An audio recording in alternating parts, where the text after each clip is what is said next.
From Lagos, the nation's commercial capital, this is the news at 10, live from Channels Television.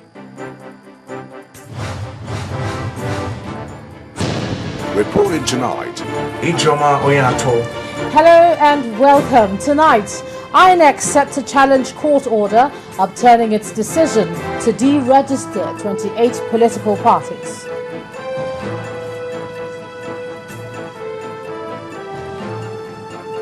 Nigerian peacekeeping troops in Mali returned to the country. Defense headquarters commend soldiers and officers. 35 people killed in 2 separate attacks by militants in northern Nigeria. And Turkish general jailed for life for plotting to overthrow the government. On Business News tonight, President Goodluck Jonathan encourages stronger trade ties with Canada. And on sports news tonight, Team Nigeria heads to Moscow for the World Athletics Championships, even as athletes arrive in Moscow for the IAAF most glamorous athletics event.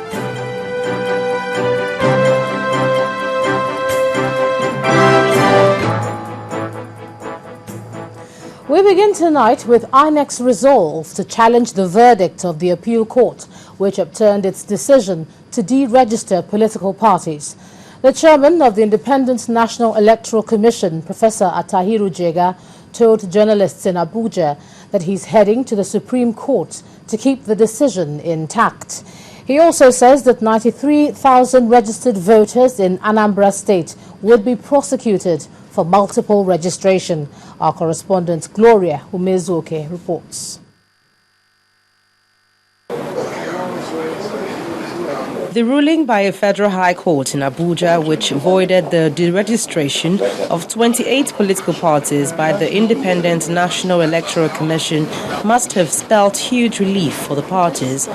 But the Independent National Electoral Commission says the battle is not over, saying the court cannot overturn the deregistration.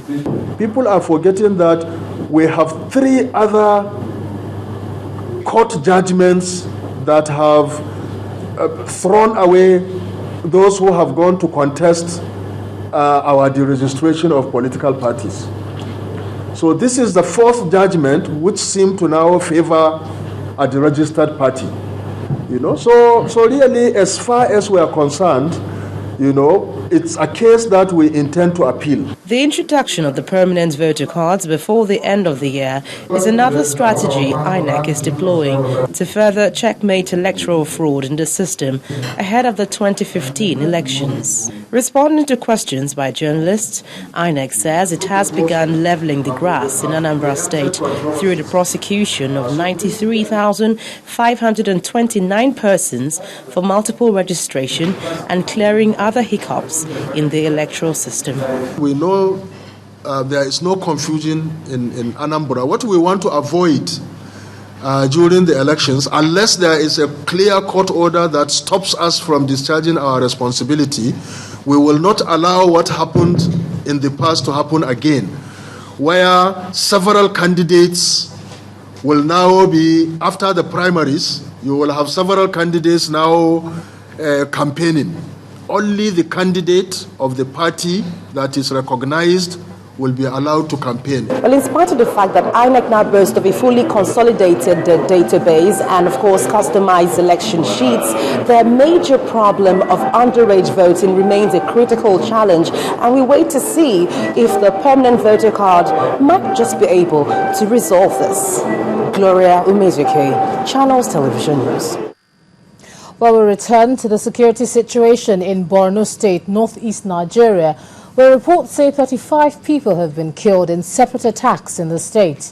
The military confirmed that 32 militants, 2 soldiers and a police officer died in the assaults on a police station and a military base. It also says that sophisticated weapons and explosives were used in the attacks. The twin attacks happened late on Sunday, but news of them has only just emerged, owing to the unstable communications system in the region since the state of emergency was declared. The attacks are suspected to have been carried out by the terrorist group Boko Haram, as it follows their usual style of attacks, although they've not claimed responsibility. Now, 100 Nigerian troops deployed to Mali as part of the United Nations peacekeepers have arrived Maiduguri, the Borno state capital. They arrived at Maiduguri airport at midnight, where they were received by the Director Defense Information, Brigadier General Chris Olukolade, and other top military officers. The returning troops have now joined others who are on military operations in the northeastern part of the country. In military style, they demonstrated their readiness to join the operations in Adamawa, Borno, and Yobe states. Nigerian soldiers arriving at the Maiduguri airport at exactly 12 midnight, senior military officials were on hand to receive them.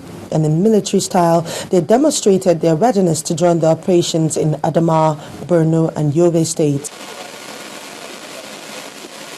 On their arrival, the leader of the contingent, Major Idris Mustafa, the battalion's second in command, narrated the experience of the troops in Mali and expressed readiness to bring to bear their experience to contribute to the peace operations in Nigeria. Over 1,000 refugees that were displaced as a result of the crisis returned back home safely due to our presence in Lere to make a significant difference since our deployment, our experience in Mali will come to play in the challenges of operations back home here. His words were re-echoed by some of the troops who said that they are not tired but prepared to demonstrate their loyalty to their fatherland. As you can see, the way we landed, we are combat ready and we're highly prepared, and our morale is very high. And by the grace of God, I believe God will give us victory, just as the way normalcy have returned to the land of Mali, so also Maiduguri will once again experience peace. I'm not tired. This is our country and we need to defend our country. The Director of Defense Information explained the reason for the redeployment of the troops to join the peace support operations in the country, having served for about 7 months in Mali. They are back home to support the peace support operation and the peace measures that government is taking to boost the emergency. They are here to enhance the achievements of what the mission has already done and to ensure that the whole process is consolidated. That's the mission. According to the Defense Headquarters, over 900 soldiers have been injected into the peace enhancement operations in the northeastern part of the country. More soldiers are still being expected from other missions across the world. Amaka Okafor, Channels Television News. In other security matters, the trial of 3 Lebanese businessmen accused of terrorism and illegal importation of arms has taken a dramatic turn, as 2 of the suspects told the Federal High Court in Abuja that they were interrogated by 6 Israeli Mossad agents. The accused persons, Mustafa Fawaz and Abdallah Tahini, also denied any link with the Hezbollah of Lebanon, saying they are businessmen based in Nigeria and have no interest in the relations between Lebanon and Israel. The accused persons also told the court that Hezbollah has never been a terrorist group in Lebanon. 2 of the Lebanese accused of terrorism by Nigerian authorities have told the Federal High Court in Abuja that they were interrogated by 6 Israeli intelligence operatives, the Mossad.